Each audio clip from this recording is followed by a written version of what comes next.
Welcome to the Jill on Money Show. It's Wednesday, November 9th, and we are here trying to help you make better financial decisions. And, time's ticking, end of the year's coming around the corner, and maybe there's something you'd like to try to do before the end of the year. Might be fun to go back to your New Year's resolution list, see what you didn't accomplish. Maybe we can kind of squeeze it in. And if not, just use it again for next year and we'll make you better at it, I promise.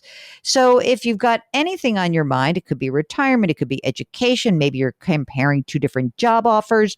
Maybe you just want to talk about something going on in the economy that you don't quite get.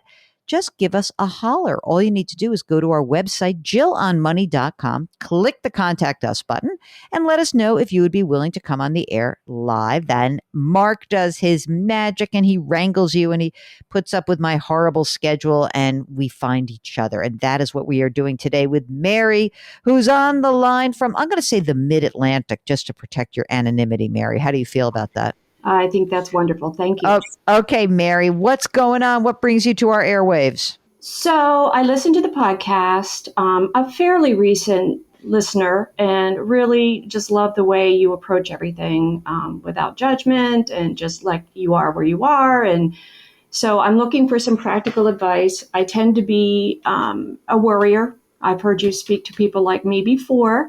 Mm-hmm. I've done a variety of different things. I'm 63 years old and I'm a realtor. I had an excellent year this year in 2022. The market was absolutely insane, but I'm ready to slow down.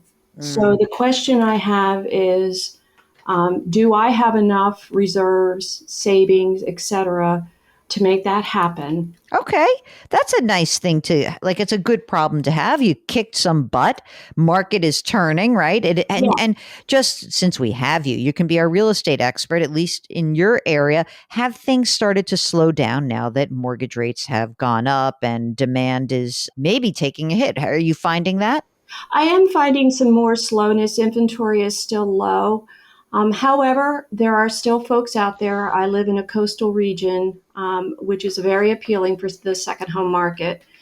And I am just continue to be amazed at people that can come in and just swoop down and buy a house for cash. In cash. I know that's, it's funny you should say that because I was just talking about that with somebody and I said, mortgage rates, of course it's impacting so many people. But then again, there are a ton of people who are like, well, I sold my house in cash. I'm going to buy a house in cash. And exactly. So it's amazing that there's a lot of money still. And that brings up a good point. What I chose to do a couple years ago, I was living in a townhouse closer to the beach. I elected to sell that because the market was strong. And I purchased a 2-bedroom, 2-bath condo, and I have no mortgage. Oh, that's nice. Well, let's start with that. How much is that worth? I'm going to say about $325,000. Okay, no mortgage. Great. All right. So tell us what else. How else are we going to finance this slowdown? How much money have you accumulated? Do you have your own retirement account because you're self-employed? Mm-hmm. I have it's in various categories, but in total, in a brokerage account, about 1.6. Great.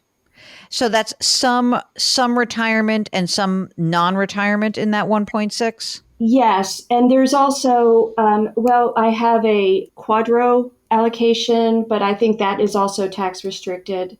But I have about $500,000 in cash. So 1.6 million in assets. Is it fair to say that half of that is in pre-tax money? Is it more than half? I'm just trying to get a sense of your future tax liability. I would say that 1.6, and I'm looking at my report here, is in the taxable category. I also have I mentioned the 500, which is strictly cash, and then there's about 400 to 500 that is not restricted. Okay, I got it. Pre-tax and then $400,000 in a taxable brokerage. So you got $2 million invested and then $500,000 in cash. Yes. $2.5 million, as we say up here in NYC. Okay, how much money do you spend, big shot? Not much. I'm a pretty conservative person. I think conservatively between $4,000 and $5,000 a month is more than adequate for me. Wow, let's say 5. when you say slow down, and because you're a realtor, it is possible that you would make some money for the next couple of years, or do you just want to quit? Are you done? No, I think the question mark is what the market will do and what I will be able to do within that market if I do. I mean, I'm working 7 days a week now. No, that's ridiculous. Yeah, so I'm interested in, two days a week, and I feel like, oh, I forgot to mention, I have one other thing. In that ex-husband's pension, Hmm. there's an 1,500 a month. Is that already starting to pay out? Yes. So of their 5,000 a month that you're needing, you get 1,500 a month from through the pension or Quadro, right? And then is it fair to say in 2 days a week that you could do a couple 3 sales in a year? Like, could you make, say, another $1,500 a month? That's what I think. If the business I'm in right now, because it's structured such that we do work 7 days a week, if they would consider allowing me to do that, I think I could make that work. Okay. I'm going to just put that as a question mark because maybe we won't get that. Obviously, things are kind of, you've got plenty of cash. So even if we said of your, what is your full retirement age? 67? Is that your Social Yes. Security? Okay. What's the Social Security amount that you would be entitled to? I believe it's about 2,800. Okay. And the ex's pension, is that forever for your whole Yeah, life? it terminates upon his passing. Oh shoot, then you I can't even know. root for him to die. That's too bad.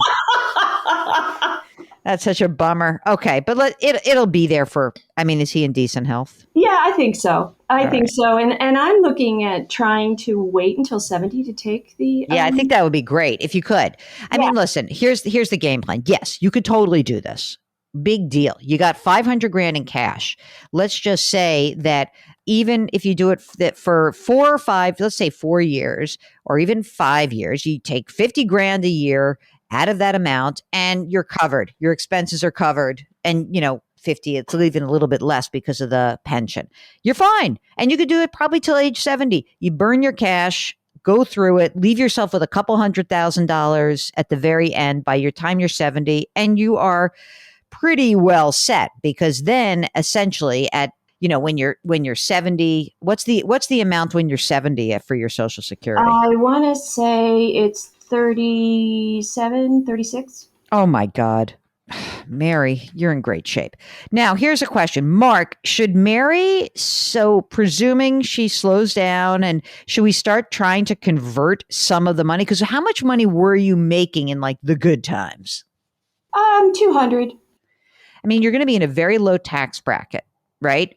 That is Presumably. my question. I listened to you and you talked about the Roth conversion, and I actually sent an email to my accountant, and he said it's not a simple answer. Call me. So I was going to do this first and then give him a call and Yeah, just because let's say after this year, let's say next year, your income, even if you do, let's say you do work part time, you have 3 grand a month of taxable income, right?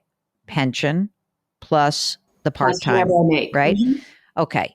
Now, worst case scenario is like, oh my God, I made too much money. And now you're in the 22% tax bracket. You could start converting your pre tax accounts and you could start to convert that into a Roth IRA. Now, there's two ways to approach this. All right. One is to say, I'll just do it up to the 22% tax bracket, which would mean you could convert enough up to $89,000. I will see how your accountant feels about this, but I would go to the 24% tax bracket because As you always say, taxes aren't going to go down. I don't think so. I really don't.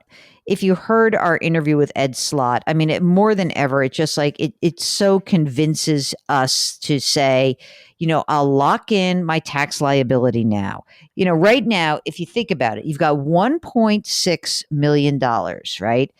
And if you didn't touch that, it's going to grow, even if you're not putting money into it, right? it's going to grow. So when we talk about, well, you're going to be forced at age 72 to take some money out, you could have $2 million in there. You could have $1.8 million that's in there. So you're going to have to pull out the first year you retired, $66,000. On top of that, you would be getting Social Security. So you are already encroaching on the 24% tax bracket. Right. So I would start converting. I really would. You can use some of your cash. You're going to do it slowly over time. And if you do it, you've got like this 7-year horizon before you start taking Social Security where, you can live on the money and you can also convert some of the money. And then what I'm hoping is that by the time you're at Social Security age, you can sort of be at half of my money has already been taxed. Half of it has not been taxed. That makes me feel that feels right to me because, again, of my more conservative nature, I would like to have that and available to me. One other thing that I'd like to consider along the way, too, is between now and then, taking some of this money as well and doing some traveling. Where are we going? Well, I went to my sister has a place in Italy and Sardinia. Come on. How awesome is that? So I know that that's on the list. Have you never been? I've been, but I want to go back. And I want to see other parts of Italy that I didn't see the first time. So. Yes. I would be, this sort of feels like there's like many movies that are made about 60-year-old women who are traveling to Tuscany. So yes. I think that you could just like binge all of those movies and figure out where you want to go. Right. I would love to live that life. I think that would be great. You're in fantastic shape. Have you done, do you have kids? I didn't even mention. I have 2 children. They are going to be provided for most likely through other methods, other family members. Oh, good. I have my durable power of attorney, my health directive, and my will in my office under review. Okay, well, let's get that done. Mary, I think you're in great shape. Go find that Italian stallion. Exactly. That's nice. That's right. And you're going to have, I feel like there's going to be a lot happening in Mary's life in the next few years. And it's going to be, it's like Eat, Pray, Love, that part of the book where she's in Italy. You're like, yes. If I could mesh Eat, Pray, Love and Under the Tuscan Sun, I mean. Yeah, you're in. Excellent. Good luck. Thank you so much for getting in touch with us. Go ahead and give your notice and be done with it. If you, like Mary, are ready to slow down and you want to test your assumptions, that's part of what Mark and I try to do is that, you think you're on the right track. You just want to get a little sense of, is this really, let me have a couple other people peek in at this.